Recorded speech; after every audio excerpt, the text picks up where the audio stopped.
Hi, everyone. I'd like to welcome you to our first regional webinar for the Safeguarding Hub Eastern Europe. So my name is Sarah Martin, and I'm the Regional Capacity Building Advisor for the Safeguarding Resource and Support Hub Eastern Europe, also known as our Safeguarding Hub Eastern Europe. For those of you who are new to the Hub, let me give you a brief overview and invite you to check out our website.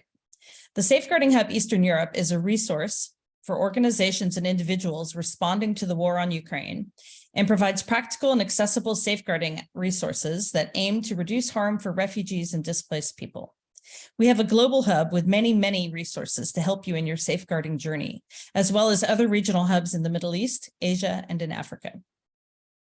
Here in Eastern Europe, governments, NGOs, civil society organizations, faith-based organizations, and volunteers across the region mobilize to welcome and offer support to Ukrainian refugees and displaced people who fled the war on Ukraine that started about a year ago. This hospitality to the Ukrainian people has been overwhelming. However, here in the humanitarian community, we also know that in times of crisis, there is also harm that is done. Humanitarians and those who provide services to refugees can also inflict harm, even unintentionally, on refugees and displaced people. This can include sexual exploitation and abuse, discrimination, harassment, or denial of services. People with disabilities face particularly high risks that only intensify their vulnerability in a humanitarian crisis. This is why, as one of our first acts at the Safeguarding Hub Eastern Europe, we commissioned a needs assessment in 3 countries where we are working, Poland, Romania, and Moldova, to better understand how the organizations working with persons with disability are managing safeguarding and what support that they need. Our first speaker is Ms. Jo Dempster, who's working with the Safeguarding Hub Eastern Europe as a disability specialist. Jo is a global safeguarding consultant specializing in disability inclusive safeguarding and youth participation. She'll be speaking and presenting the findings from our assessments. After this, we will welcome a panel of disability specialists from the region who will be sharing insights from their work and their countries. There is Dr. Ludmilla Malcoci, the Regional Director of Keystone Human Services International for Central and Eastern Europe, and she's currently the lead organizer of the National Task Force on Disability under the UNHCR Protection Cluster in Moldova. Then Ms. Maria Popielawska, a sociologist, social researcher, and disability and inclusion expert, who is also our lead researcher on the disability needs assessment in Poland, will reflect on some of the findings. And then finally, we'll hear from Ms. Daniela Tontsch, who is president of the National Council for Disability in Romania, and who is currently president of the National Council for Disability in Romania on her 5th mandate. You can read more about our impressive panelists on our website. Without any further ado, I'd now like to hand this over to Jo.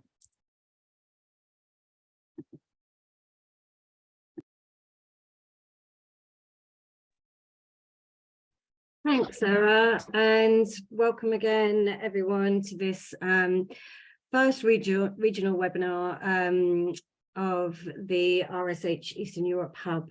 It's great to see so many here today and to be here today. So, yeah, I'm going to talk through a short presentation, as Sarah said, on the findings of our country needs assessments, and then hand over to our panelists. Nico, do you want to? Yeah, thank you.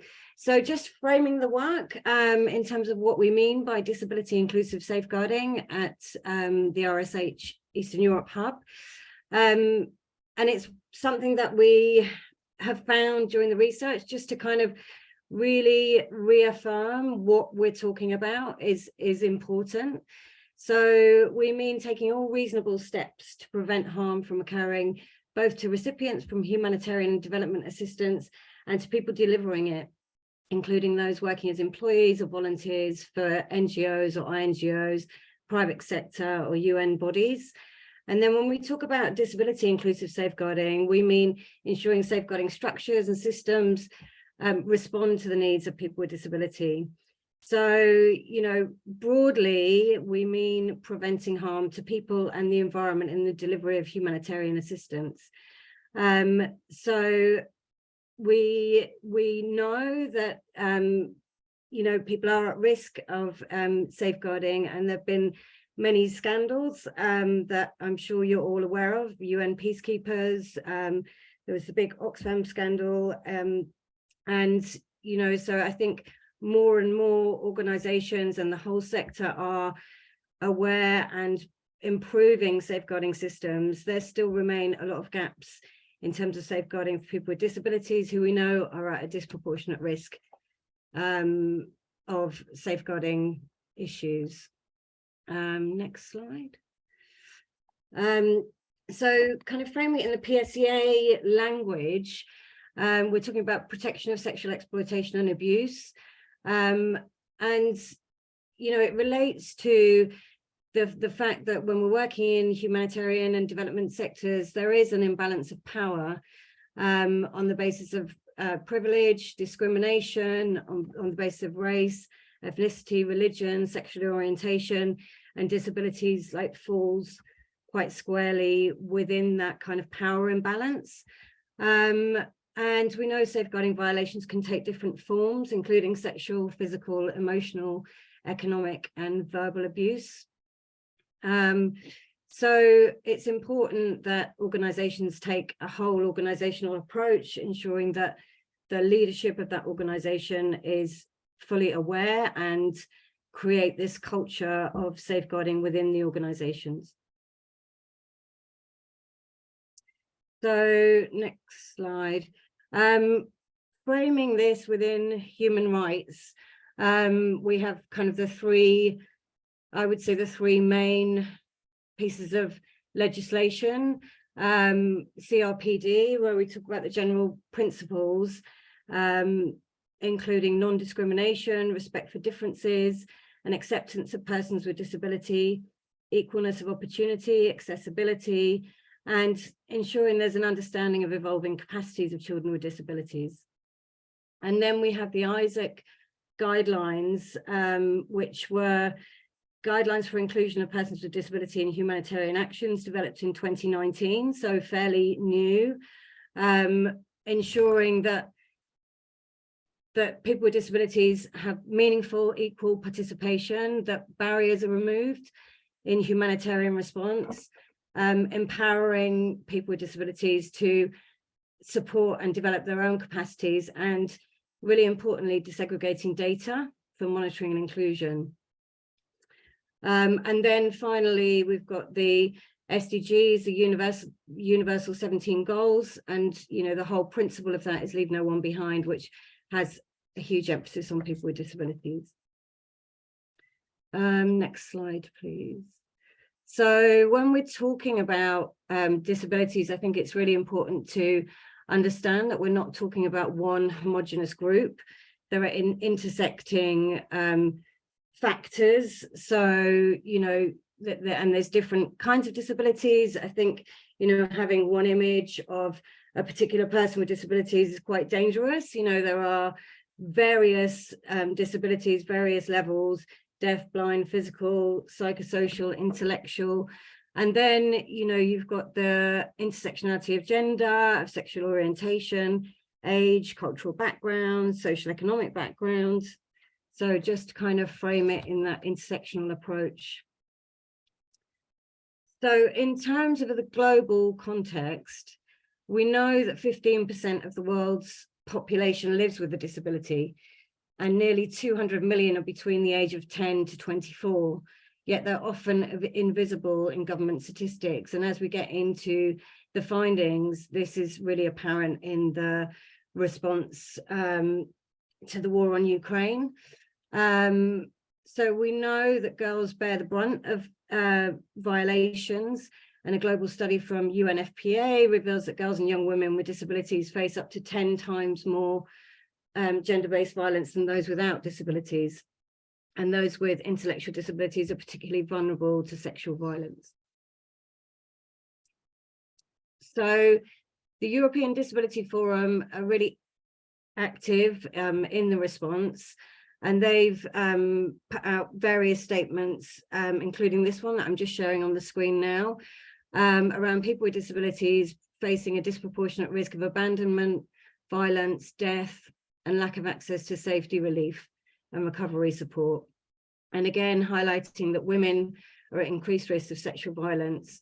Children with disabilities are more exposed to abuse and neglect, and crucial information on safety and evacuation is often inaccessible. So there's, in Ukraine, there's 2.7 million people registered with having a disability, and at least 82,000 children are separated from society, living in institutions with countless more adults. And, you know, talking to contacts in country, they confirm that the situation for people with disabilities is appalling.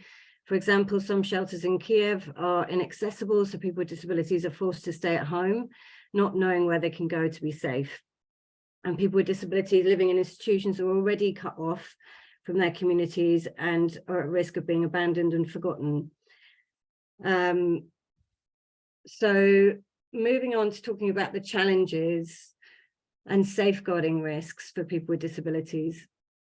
So in the humanitarian response, we know that the situational challenges for everybody, including food security, livelihoods, family separation, are really difficult for everybody. And then there are increased risks for people with disabilities, for example, inaccessible travel routes, isolation, lack of access to education.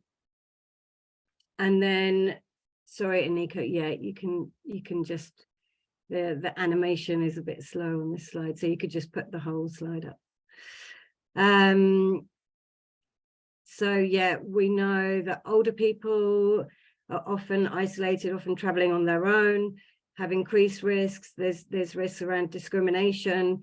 We've all seen on the news reports that people are segregated at checkpoints, and you know, there is stereotyping, especially people with disabilities. And then we have this whole new cohort of people coming into neighboring countries who are war disabled, with those increased risks. So just to kind of demonstrate in this slide the increased risks of people facing people with disability. So moving on to the assessment that we did, as Sarah said, we have established hubs in Moldova, Poland, and Romania. And the first phase of RSH Eastern Europe's work was to carry out the country needs assessment. So we spoke to around 30 organisations of people with disabilities and conducted key informant interviews with staff members, volunteers, and some from local and national authorities. The questions that framed the research were around what safeguarding knowledge and experience small civil society organisations and OPDs in the region have, what have been the organisation's experience of working with people with disabilities, and what are the key safeguarding challenges faced by refugees with disabilities and the organisations that are trying to support them. And we're trying to better understand the environment and how RSH can support OPDs to develop their disability inclusive safeguarding policy and practices. So we're not releasing the individual assessments, but we're gonna, in a couple of weeks, we'll be releasing the regional assessment with all the findings that I'm talking about today. And that'll be, we'll share the link at the end of this webinar. So in Moldova,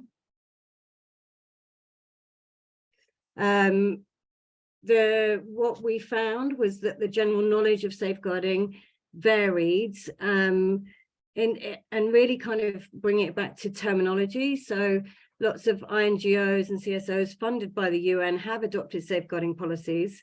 Smaller organizations often have no capacity, and they may be invited to attend trainings delivered by the larger INGOs, but they often don't have capacity to attend trainings. You know, they're working to capacity.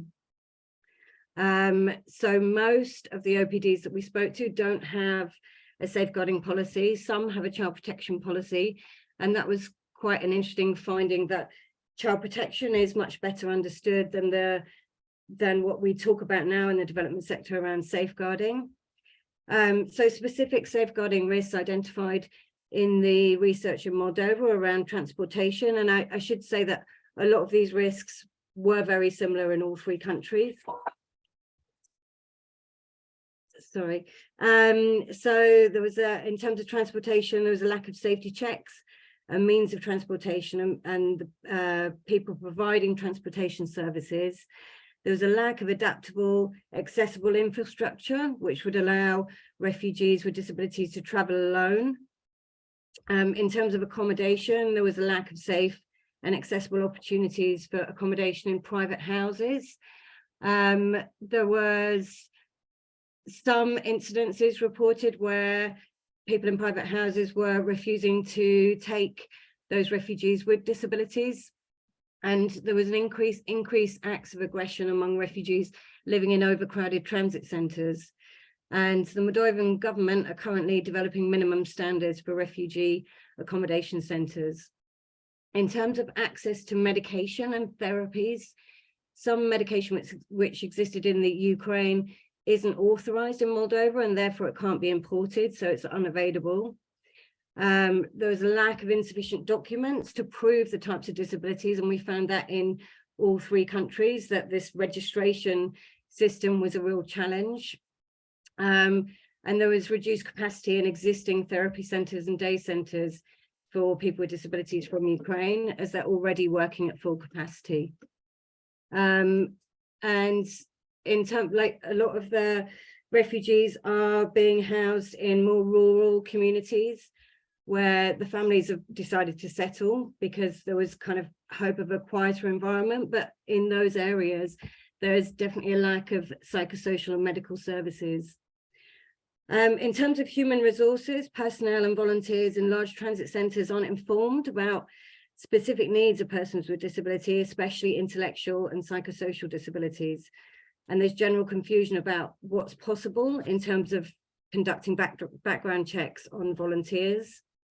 Communication and access to information was also highlighted as a big challenge, with limited access to sign language interpreters and devices to access information online. In terms of safeguarding reporting, across the board, there seemed to be a lack of understanding of the safeguarding standards around reporting and reporting mechanisms that were accessible.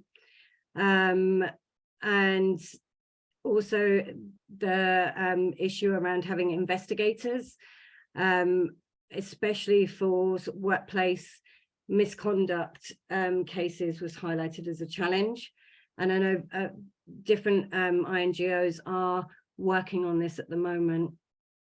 So groups at particular risk highlighted for Moldova were children with disabilities, unaccompanied persons with disabilities, and persons with disabilities living in larger transit centres. And also there's a lot of children and unaccompanied children, and those that are minority groups, so the Roma population, LGBTQI+ refugees. So moving on to Romania, and I'm going to have to speed up, I'm aware. So in Romania, we spoke to 11 OPDs, organisations of persons with disability, as well as local and national authority staff. And overwhelmingly, again, there was just what we heard was there's just a lack of capacity to support refugees travelling from Ukraine. And there are various organisations been set up. We've got Code for Romania that have a national helpline where people can call and get information or be referred to services. And I think Ludmilla is going to talk some more about that in Moldova, from the Moldova perspective. In Romania, we also found that there's currently no programs providing information and education around access to SRHR services for people with disability. And there seemed to be a kind of overprotectedness of people with disabilities in Romania. So already culturally, what people were saying was, you know, there's already a resistance from some families to send their children, if they have disabilities, into state schools because of the discrimination that they might find. So this obviously is replicated when we're talking about the refugees coming over from Ukraine. In Poland, we spoke to 12 organizations of persons with disability, although we approached 32. And I think this kind of talks to the fact that these organizations, these small organizations, are already at capacity and they just don't have time to engage in this research, and what's really needed is capacity.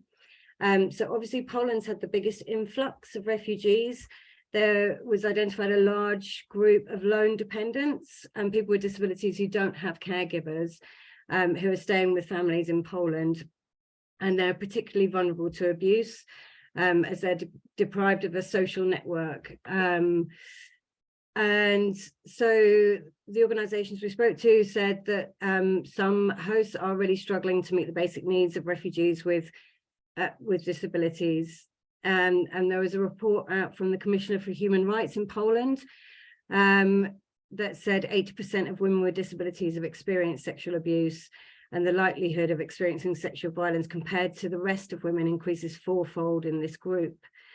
One organization we spoke to had heard of a case of a female refugee client with a disability who was raped on her journey from Ukraine into Poland. And another spoke of a family who were being hosted in Poland and by a private individual who demanded sexual services from the mother in the middle of the night, and they had to flee and then ended up on the streets. So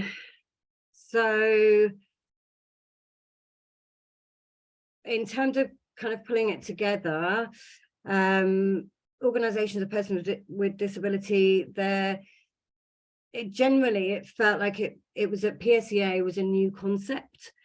There's limited safeguarding systems in place. Registration for people with disabilities differ in each country, which was really challenging. There's generally a lack of disaggregated data. Language and communication was a significant problem. And human resources and staff burnout were a huge challenge. And I know Maria is going to talk to this a little bit more. And then these challenges around vetting of volunteers. And it felt across the board that physical disabilities were much better understood than other types of disabilities. So there's a lot of discussion around accessibility rather than supporting people with autism or other kinds of disabilities. So in terms of increased safeguarding risk, I've just flagged these risks, and it felt through the research that respondents were very comfortable discussing the barriers for people with disabilities, but they found it harder to conceptualize them into safeguarding. So we know that the region has large numbers of human trafficking, and that didn't really come out in the research. And you know, we know that in times in humanitarian crisis, people with disabilities are much more vulnerable, and they may be trafficked for begging or other services, but this didn't really come out at all in the research. But we know that UNHCR states that high risk of gender-based violence has been reported across refugee journeys, including the country of origin, during the journey, and in the country of asylum. So we know it's happening, but it didn't really come out in the research. So finally, I know that I'm at time, but I just wanted to share this quote from the National Assembly of Persons with Disabilities of the Ukraine. We're deeply concerned about the lack of official data on the number of killed and injured persons with disability, and the lack of information about those people with disabilities who still remain in temporary occupied territory, in particular those institutions or that were deported to Russia. We know that there's a lack of official data around the number of children and adults with disability that have been subjected to violence, torture, and harsh treatment. So there's still a lot more to do. In terms of how the safeguarding hub in Eastern Europe is responding to the need, we have highlighted these priority activities. So we're in each country where we have a hub, we have a presence. We're either co-chairing or leading one of the PSCA networks, but we're also trying to ensure that people with disabilities also have a seat at the table and an influence in those discussions to make sure that challenges facing people with disability are included in country level strategies. So we're going to publish the regional disability research summary, as I mentioned. We're hosting these webinars. We're developing a kind of bite size on different types of disability that will be very visual, that can be available to organisations working with people with disabilities and in reception centres. And we're going to be delivering some tailored technical support or coaching to OPDs, and then also responding to queries that we receive on the help desk. Thank you so much for your time, and I look forward to engaging in the Q&A session shortly. Thanks. Thanks very much, Joe. Very interesting. I see a lot of interest from Moldova as well to receive those findings. So we'll be sending out the regional report as soon as it's finished. And you can always talk to our country managers, Dr. Angela Kara in Moldova and Elena and Carolina in Romania and Poland. And I'm sure they'll introduce themselves in the chat. Now we were going to turn to a panel of regional specialists who work in disabilities. The first question I have is for Dr. Ludmilla Malcoci. Dr. Ludmilla, what specific safeguarding challenges do OPDs in Moldova face for Ukrainian refugees with disabilities? And how do they differ from Moldovan people with disabilities? Thank you very much, Sarah, for this question. I would like to say that practically when the war started in Ukraine, the organizations of persons with disabilities in Moldova mobilized to support refugees with disabilities. Keystone Moldova was one of the first to advocate for the establishment of the Disability Task Force under the UNHCR to advocate for them. This group is established under the protection group of UNHCR, and task force helped us to advocate for mainstreaming the disability in all response plans, as well as to develop a joint mechanism of reference and support for refugees with disabilities. And you know that this was very important in the very beginning. 45 international and national NGOs are members of the Disability Task Force. We met regularly and we discuss regularly the problems and of persons with disabilities and refugees, and we try to identify the solutions to support persons with disabilities refugees. In addition to this task force, the NGOs are delivering services to refugees with disabilities. Some of the NGOs developed new services, some of the NGOs extended the existing services. And for example, Keystone Moldova is delivering a hotline service for refugees with disabilities 24/7. The hotline serves us as an information source on needs of refugees with disabilities, as a reference and as a complaint mechanism. We also are supporting refugees with disabilities through 6 mobile teams nationwide. Each team has a doctor and a social worker and is providing services based on case management approach. The delivered services are assistive equipment, medications, access to housing, nutrition, special nutrition, rehabilitation services. Some of the services are delivered by Keystone Moldova and others. Persons with disabilities are also referred to other organizations. In addition, we have a joint project with Romania, Poland, Bulgaria, and Slovenia on delivering yearly development services. I would like to say, evidently, there are many challenges the organization of persons with disability face in relation to safeguarding of refugees with disabilities. Some of the challenges are related to limited access of refugees with disabilities to appropriate housing conditions, to medications, to specialized health and social care services. We are talking about limited accessibility of shelters and hosting houses. Still, there is no disaggregated data on disability and limited data on place of residence of refugees with disabilities. We try to advocate at different levels for solving those issues. And another important problem related to safeguarding is prevention of discrimination of refugees with disabilities in their communities. Sometimes they benefit of more assistance than persons with disabilities from Moldova.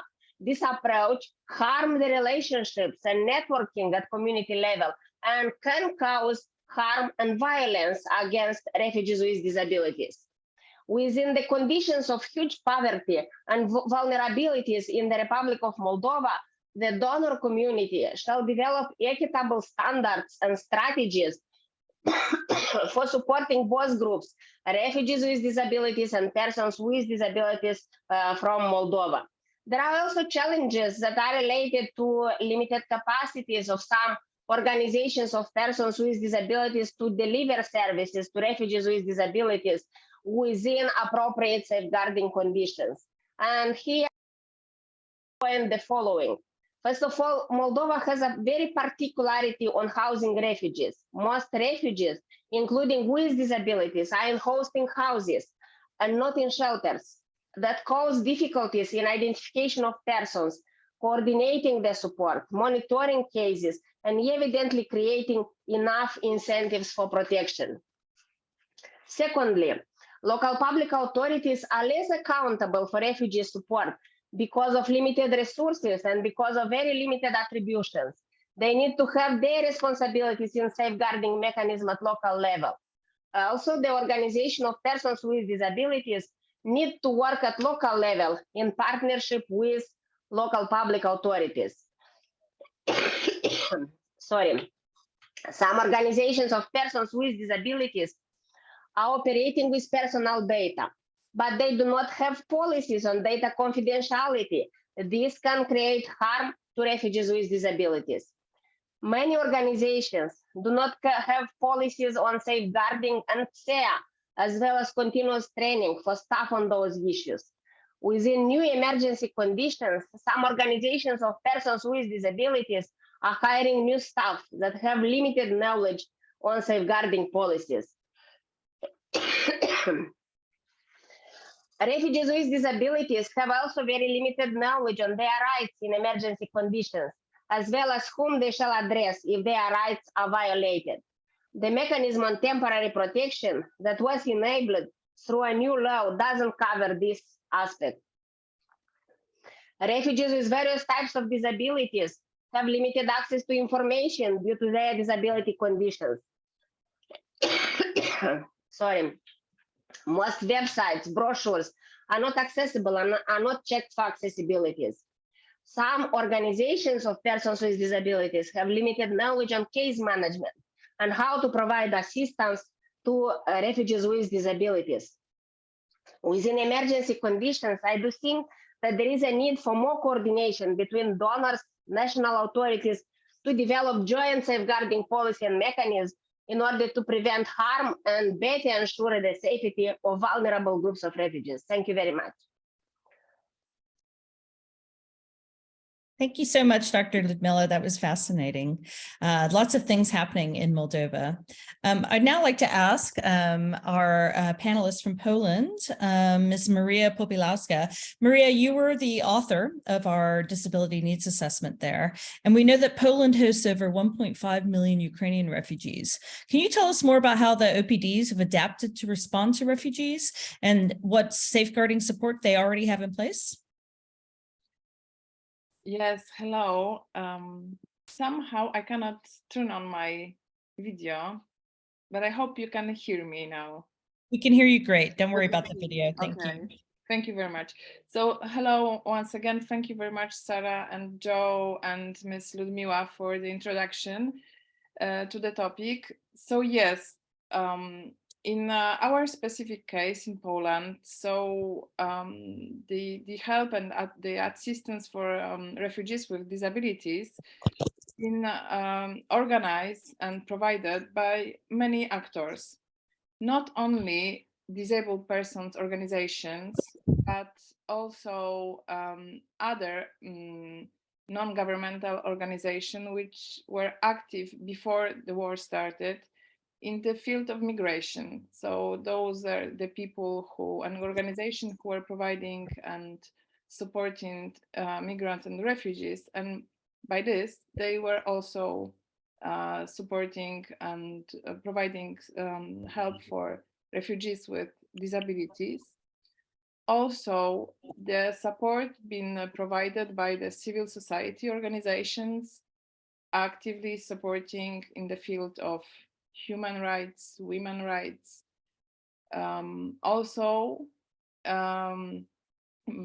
The support being provided by individuals who were organizing open calls for support groups on social media, or who were just joining the organizations, sometimes just for once and sometimes for a longer volunteering assignment.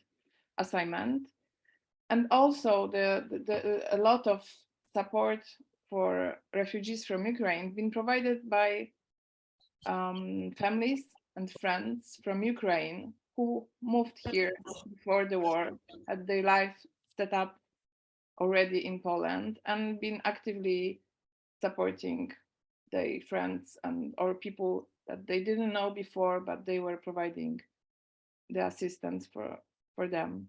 So as you see, here is a photograph of Integracja magazine. So this is a magazine that it's been developed for many years already for one of the this is a forum of organization for persons with disabilities, and the main issue in the second issue of 2022 was like totally focused on the support for refugees from Ukraine, refugees with disabilities.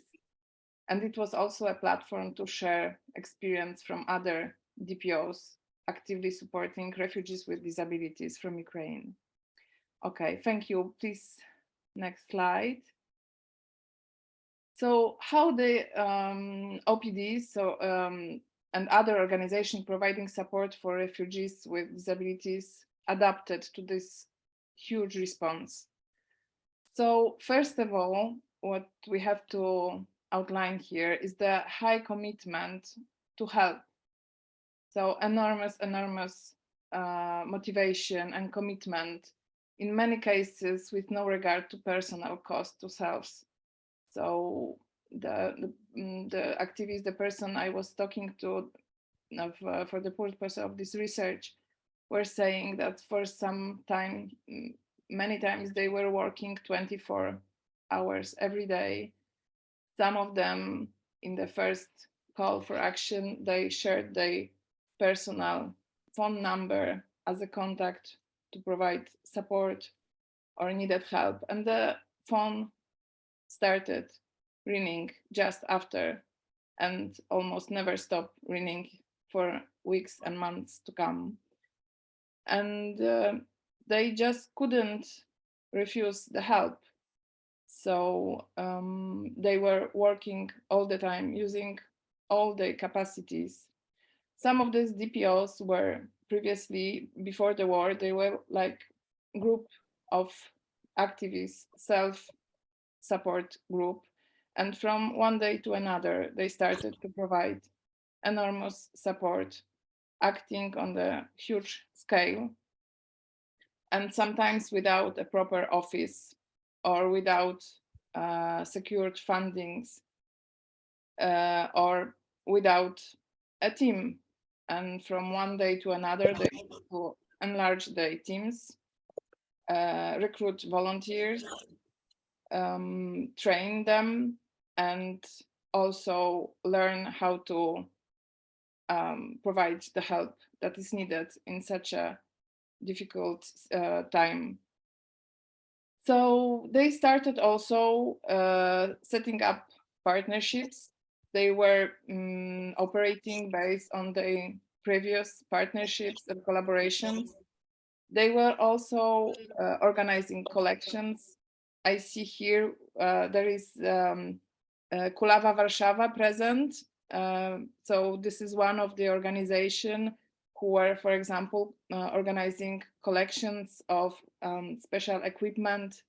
And I remember your amazing work delivering the equipment for the border and for hospitals in Ukraine. So this was the kind of work that's been done constantly. Other DPOs were also making calls for actions, gathering people, asking for providing equipment and also money to be able to support extreme needs. Also, some organizations or some OPDs were providing support in accessible information. For example, there have been hotline in a Polish sign language developed, which was really needed. Also, at some point, the organization DPOs were also sharing the know-how with local and governmental aid services. For example, providing, again, Kulawa Warszawa were providing accessibility and inclusion standards for shelters and support points on public train stations. And it was really, really needed. And so not only they were, the Polish OPDs were not only providing to the volunteers, but also to the refugees, but also to other institutions and other support points. They were also mentioning the challenges at some point when with international organizations and partners who came to Poland, entered to Poland in response to this unprecedented humanitarian crisis. And while the support and resources were really needed and really welcomed, it also posed some challenges when it comes to applying for the funds, timing for application and timing for the application to be considered. And they were saying that not only they are already over having too much work and they cannot cope with the work they've got, so the extra documentation and application forms and regulations gives them an extra extra stress, and this is challenging.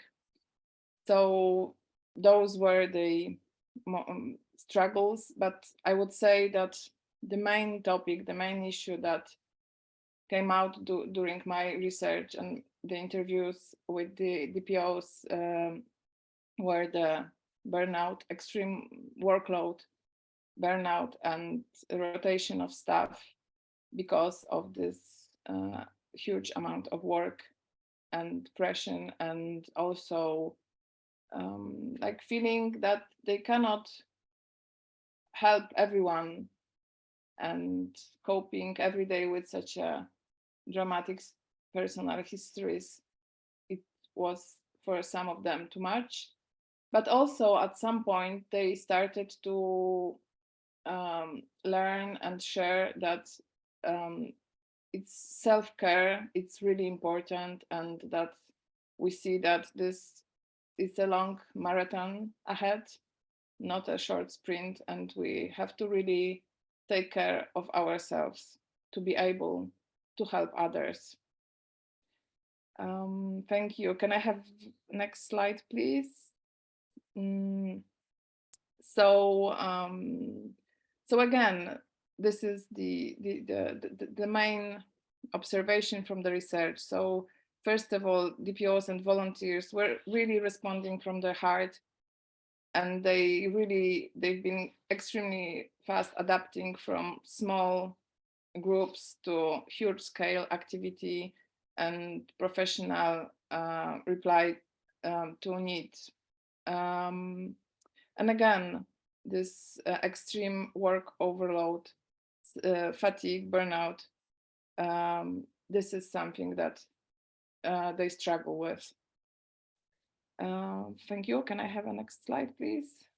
So what were the safeguarding measures that were like find out during the research. So depending on the organization, the standards were different.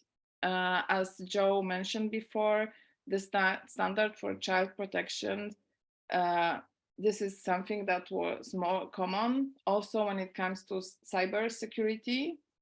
But my respondents, they see the need of safeguarding when it comes to working standards and internal regulations, but for them it's an extra topic when, again, this is above their capacity, but they are really open to learn more and get some training or guidelines how to introduce such measures into their organizations. Some of them, they had already the internal code of contacts, standards for training for volunteers and staff. Some of them, based on the experience, they developed standards for partners and service providers like hotels or restaurants or transportation. They also been cooperating with other DPOs and local partners based on the relations, and somehow they felt they mentioned that when you trust someone, when you know someone, there is no place for harm. However, unfortunately, we know that it's not always like that. And this safeguarding needs to be present. They were also trying to, sorry, once again, they were also trying to provide like support in Ukrainian language and personal assistants and therapists with Ukrainian in Ukrainian language. However, again, there are no enough resources in that scope. Thank you. Can I have an next slide, please? What are the safeguarding needs that they request? So first of all, to better understand safeguarding, what is it exactly? Where are the places for that to be put focus on? They also, as I mentioned before, would like to have some support when it comes to development of internal regulations and standards. They also know and feel that there is need for accessibility of documents and media. Sometimes they, even when they have the internal regulation, when they have, they call it a client or a person who is receiving the support, coming and trying to fill the documents, they need to assist them because the documents and media are in inaccessible formats. So this is something for sure that is needed. Also, like including people with disabilities into planning process. This is something that Joe also mentioned, that not many cases, I think there are like 2 cases during my research that I was able to map where people with disabilities, refugees with disabilities were included into planning process, not only within the organizations, but also on the like local level. So this is also had. Also, this evaluation of support and space for feedback. This is really important because this is a place and opportunity to learn if something is happening. So such a standard should be implemented. And also, some of my respondents were saying that a base of experts and trainers of safeguarding, that would be someone who they could reach to for consultation or support, would be something that would be helpful for them. So that's it from Poland. Thank you so much, Maria. Thank you for touching on the really important issue of burnout amongst volunteers and staff who are working with this population, because we know that that's a really important topic that needs to be addressed. Now I'm going to turn to Ms. Daniela Tontsch from Romania. And I'd like to remind everyone that she'll be speaking in Romanian, so please make sure you're on the English channel if you're not already there. I'd like to ask Ms. Tontsch, why is safeguarding important for the OPDs in Romania? What specific safeguarding support do they need?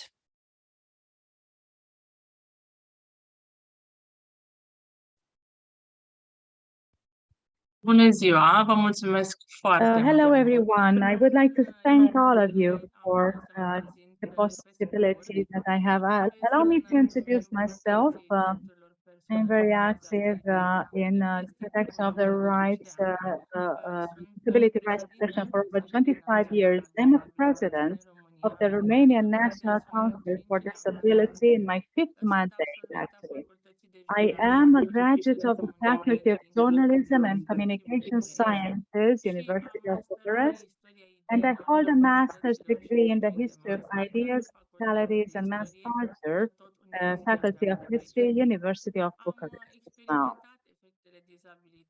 I have experienced the effects of disability throughout my life, as I was born with a genetic disorder that caused my whole body muscles to gradually atrophy throughout my life. This is called muscular dystrophy. I am dependent on a wheelchair and care from my personal assistant, who is actually my husband.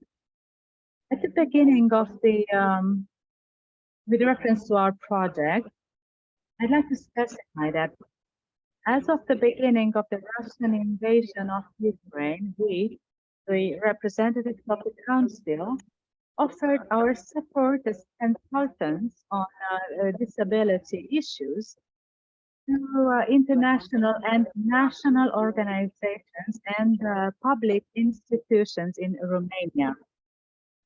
From the 1st May 2022, we started a project called Crisis of Ukraine, Inclusive Solutions and Recovery for People with Disabilities, with financial assistance from NGO Christian Blind Mission and technical assistance from the European Disability Forum.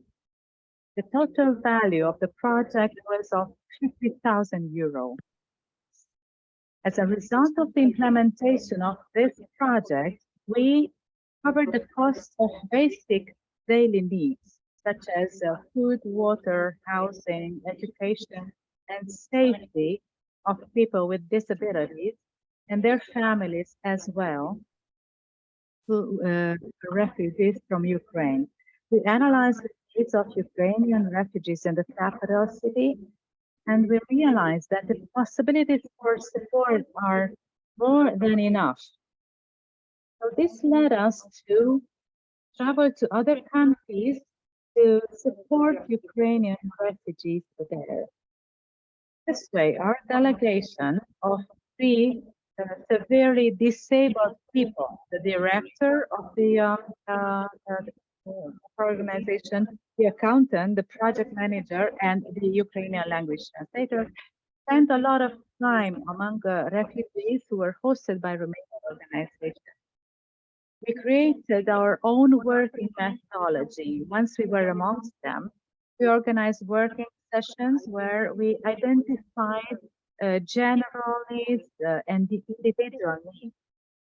These sessions were followed by shopping sessions attended by representatives of the Ukrainian group and the host organization. They selected all the products, they put them in their shopping baskets, and at the end, we paid. In addition to shopping and supplying essential commodities, we also took care of issuing elements related to people's mental well-being and their mood. For example, an outdoor trampoline was provided for children, and also various building materials that were needed to improve accessibility of the premises.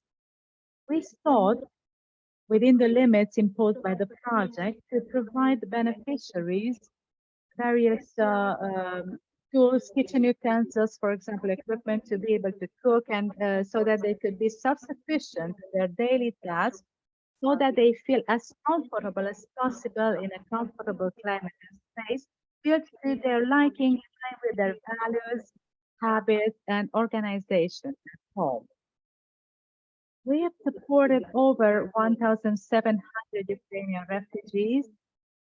All of the council's representatives work on a voluntary basis, refusing any form of payment for their work, so that a higher proportion of the funding could go to the disabled beneficiaries of the program, of the project. On the second part of the project, with 100,000 euro finance, the RNCD has launched a national advocacy campaign involving all stakeholders, from people with disabilities to their representative organizations, and decision makers, such as members of the parliament or the government. In all its advocacy activity, the RNCD includes the problems and barriers faced by people with disabilities who had fled Ukraine. Why? The concept of safeguarding at the level of local organizations in Romania supporting people with disabilities is new for us. It's the first time, it was the first time I heard about safeguarding when I was invited to participate in the Safeguarding Hub study for Eastern Europe. I consider important the notion of safeguarding, the fact that this is based on the ethical approach it proposes, and that the interest in ensuring the dignity of a person in a situation of vulnerability when receiving humanitarian support. It is vital that organizations in Romania that support people with disabilities ensure that the way they plan and carry out their activities or engage their staff and volunteers does not create risks for their beneficiaries. I would like to mention that many organizations which support people with disabilities rely almost exclusively on the work of volunteers. As a matter of fact, many of these organizations are run by volunteers. Therefore, I think it would be useful to have a guidance on safe recruitment that is tailored to our needs, which would include a code of conduct that we could share with our volunteers. Related to this aspect, there is a real interest in the organization I represent to learn how we can identify signs of abuse and exploitation. We need such knowledge, both for our work with people with disabilities in Romania, but especially with those in Ukraine, of people from Ukraine who find themselves in a situation of exacerbated vulnerability by their refugee status itself. In this regard, I would like to mention how concerned we are about the lack of a need-basis record of disabled refugees from Ukraine who are in private accommodation. We have very little information on their situation, and we fear the possibility of abuse or exploitation. In addition to the preventive measures mentioned above, I would like to mention the need to gain knowledge about good practices with respect to potential cases of abuse, reporting of potential cases of abuse, how we can teach and motivate participants in our activities to identify a situation of abuse and to communicate that possible incident. Final support would be to how we can intervene and what would be the most appropriate action to take when abuse is found to be real and funded, so to say. It is very important to know how we can ensure that our response is centered, is focused on the needs of the abused survivor to avoid re-victimization. Thank you very much. I don't want to repeat the problems that we are confronting because practically that is reflected in the result of the study, which you will publish. And practically the majority of the problems we had were mentioned by those who spoke before me. Thank you very much for your attention. Thanks very much for that, Ms. Tontsch. And it's great to see the faces of all of the people that you're working with in Romania. I'd like to invite all of the panelists now to please turn on their cameras for the Q&A section. We had a few questions that came up, and if you have questions, you can still put them in the Q&A section, and we'll make an opportunity to respond to them. You can also type in Romanian, Ukrainian, or Polish, and we will do our best to respond. The first question that came was to you, Maria, and to Dr. Ludmilla. How can international organizations better support OPDs in your perspective, specifically international organizations? And Ms. Tontsch, if you have some questions, some ideas on that, you're welcome to answer as well. Maybe Dr. Ludmilla, you can go first. Yes, I can start. First of all, I would like to say that evidently there is a need for a lot of training for the organizations of persons with disabilities, because many of those organizations have limited skills in safeguarding issues and violation and sexual abuse and so on and so on. But meantime, the training is not enough. I do think that there is that we need a lot of support on behalf of the international organizations to these organizations, small organizations of persons with disabilities, on development of policies, because development of policies, that will be like a more sustainable way for the OPDs. They will have the policies for development of policies, establishment of focal points at this level, and maybe some on the job, let's say, capacity building of those NGOs for a small period of time, mentoring and so on. Thank you. Okay, Go ahead, Maria, sorry. So thank you very much for this question. I think it's really, really thoughtful. So when it comes to supporting DPOs, we can say what came out during our research for the hub needs assessment research. So first of all, it will be the knowledge sharing and best practices sharing. And my respondents were saying that they attended training on safeguarding, which included real life situation, like cases, real life cases, and that was useful.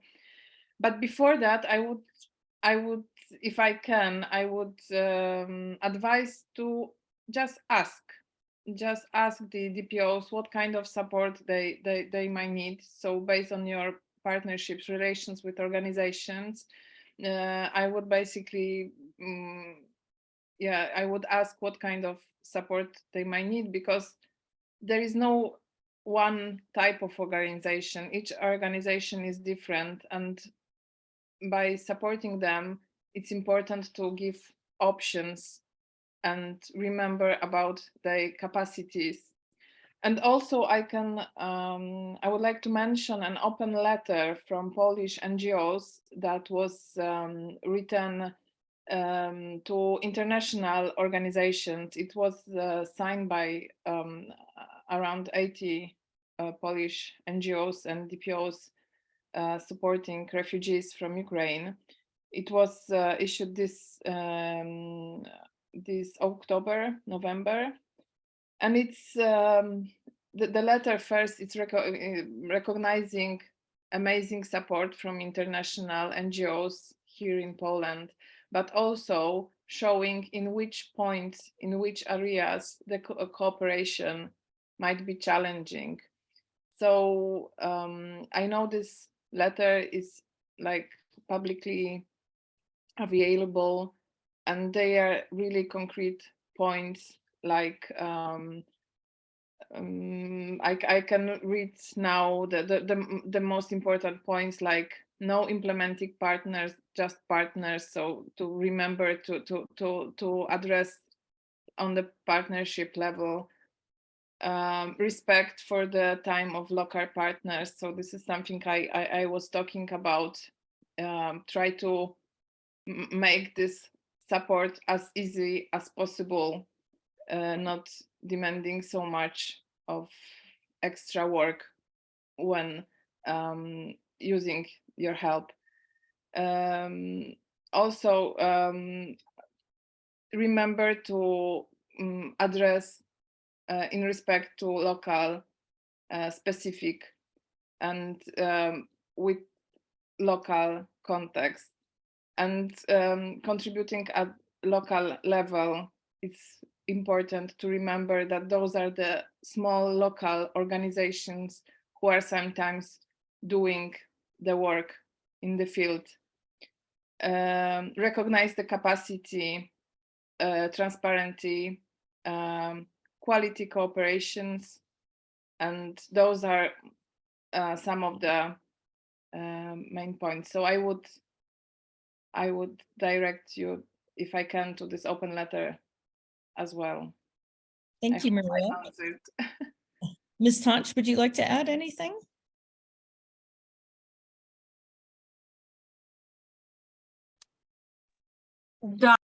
Yes, in Romania,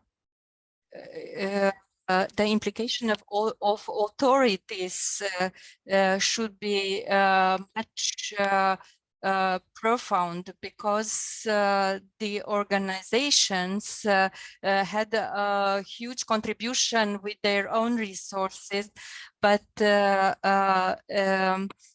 the access to medication and medical services, it's very difficult. It is not because of the refugees, but it is because we have the same problems in Romania. So if we sort out our own problems, then we can help much better, easier, the refugees. Thank you for that. So there were a lot of questions also about when people can receive the information that's from our needs assessments. Joe, would you like to respond to that?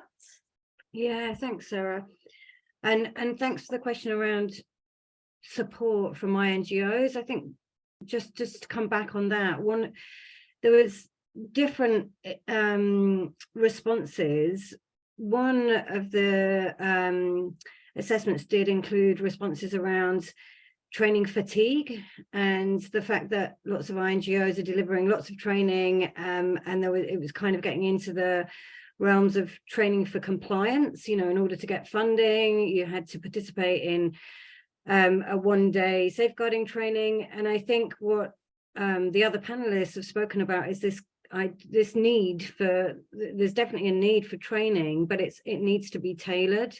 And it needs to be practical. So it needs to kind of focus around scenarios, and then added to the training, it's kind of more of a workshop. So you would have maybe a safeguarding policy or a code of conduct template that you would go through in the training, and it would be part of, you know, that would be part of the training. I think that's what's definitely going to be more helpful, and that's what was coming out in the assessments. In terms of the follow-up information, what we're doing at the moment is pulling together like a regional literature review from all these assessments, and we're hoping we'll be able to publish that in mid-March. So that is coming, and within that there'll be information on each of the 3 countries that we conducted the research in. Thanks. Well, thanks very much. Well, it looks like we're out of time. Thank you so much, all of the participants who came to attend our first regional webinar. And thank you so much for our fabulous panelists and speakers, Joe Dempster, Dr. Ludmilla Malcoci, Maria Popielawska, and Daniela Tontsch for your informative presentations. And if you have any questions about the Safeguarding Hub, I urge you to reach out to our national country representatives. And you can, I'm sure you've been in touch with them. That's who invited you to our trainings, but you can go to our website. You can download lots of informative information on there. And also, we've just launched a help desk, which we put into the chat there, but you can go to our website.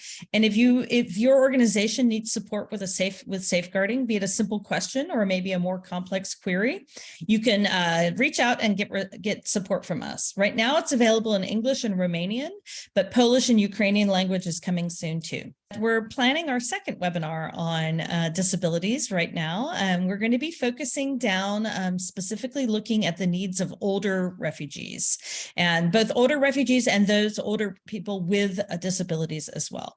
After that, we'll have a webinar on a survivor-centered approach to sexual exploitation and abuse and safeguarding.